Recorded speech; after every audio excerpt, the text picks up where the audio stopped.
তো বেশ কিছুদিন আগে আমি তোমাদের সাথে শেয়ার করেছিলাম যে আমাদের ছাদ বাগানে প্রথম ড্রাগন ফুল ফুটেছিল। তো সেই ফুলটা এখন পরিপূর্ণ একটা ফলে পরিণত হয়ে গেছে। আর কি সুন্দর দেখছো, নিজেদের বাগানের প্রথম ফল পেলাম। তো হ্যালো বন্ধুরা, তোমরা সবাই কেমন আছো? আশা করি তোমরা সবাই খুব ভালো আছো। আর অনেক দিন পরে একটা ব্লগ ভিডিও নিয়ে এলাম তোমাদের সামনে। তো যেহেতু আমাদের বাগানের প্রথম ড্রাগন ফল এটা, তো তাই ভাবলাম যে প্রথম ফলটা অবশ্যই ঠাকুরকেই দেবো, মানে আমার গোপাল সোনাকে। তো তাই জন্য আমি ঠাকুর ঘরে যাইনি, কিন্তু আমার একটু অসুবিধে ছিল।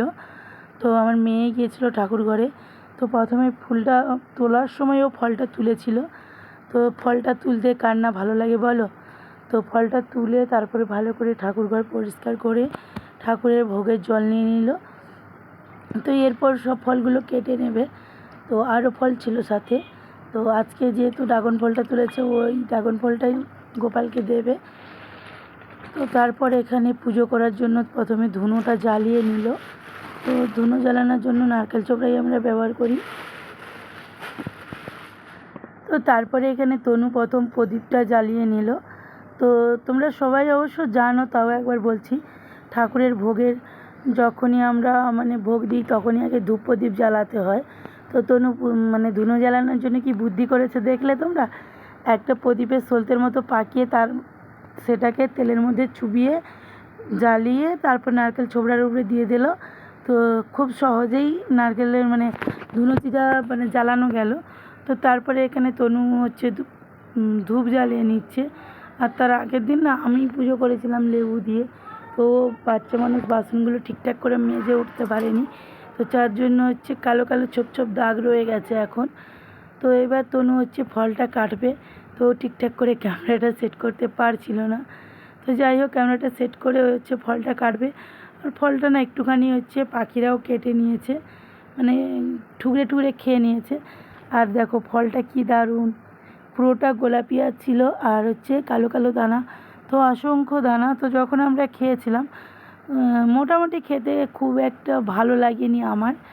তো খুব ফলটার মধ্যে ছোটো ছোটো দানা থাকে, তার জন্য খুব একটা ভালো লাগেনি। তো তনু এখানে প্রথমে ফলটাকে 4 টুকরো করে তারপরে লেবুর মতো করে খোসাগুলো ছাড়িয়ে নিল। তো দেখলে ফলটার কালারটা এত সুন্দর। আর নিজেদের গাছের ফল তো পাকা ফল অবশ্যই। আর আমি তো কী বলবো, গাছে খুব একটা রাসায়নিক সার ব্যবহার করি না। তো আমি ওই যে সবজির খোসা পচিয়ে ওই জল আর ওই পচানো সারটাই ইউজ করি মাটির সাথে। তো ড্রাগন ফলের সাথে সাথে গোপালকে বিস্কুট দিয়েছিল, গোপালকে আর গণেশকে।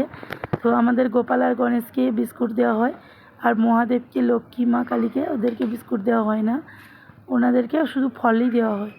তো এর সঙ্গে বাতাসা দিয়েছিল, মনে হচ্ছে যে আমার অতটাও পুরোটা খেয়াল নেই। আর ও দিয়েছিল যতটা ভিডিও করে এনে দিয়েছিল ততটাই আমি ঠিক করে দেখালাম।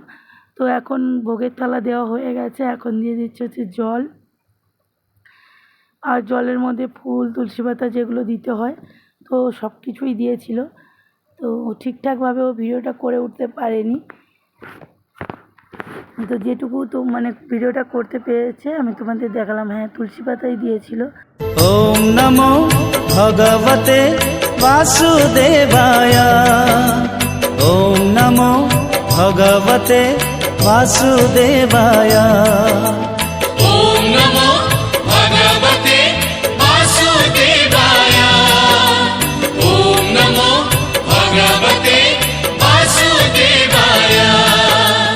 ওম নমো ভগবতে বাসুদেবায়। ওম নমো ভগবতে বাসুদেবায়। ওম নমো ভগবতে বাসুদেবায়। ওম নমো ভগবতে বাসুদেবায়। ওম নমো ভগবতে বাসুদেবায়। ওম নমো ভগবতে বাসুদেবায়।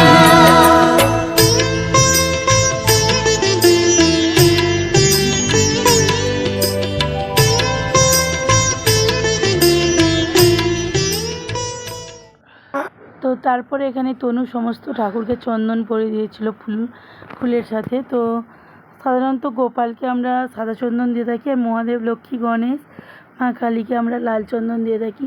তো যথারীতি তনু সেই কাজগুলোই করেছিল। তো তারপরে একটু ফুল নিয়ে পুজো করে নিল। তো আমি এইটুকু দেখে খুব খুশি হলাম যে আমি না থাকলেও আমার মেয়েটা আমার ভগবানদের সেবা দিতে পারবে। তো খুবই ভালো লাগলো দেখে। তো যতটা পেরেছে আশা করি আমার মতো করেই তনু পুজো করে নিয়েছে।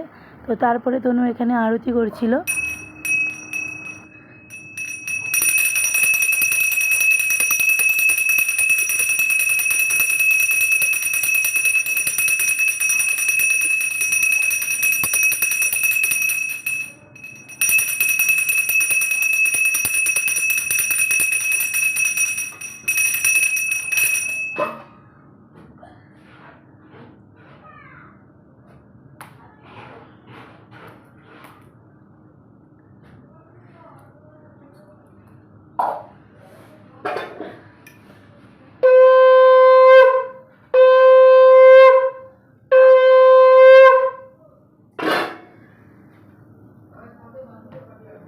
তো এবার তোমরা কমেন্ট করে বলো আমাদের ছাদ বাগানের প্রথম ড্রাগন ফল আর তনুর ভগবানের সেবা দেওয়াটা কেমন হয়েছে, প্লিজ কমেন্ট করো।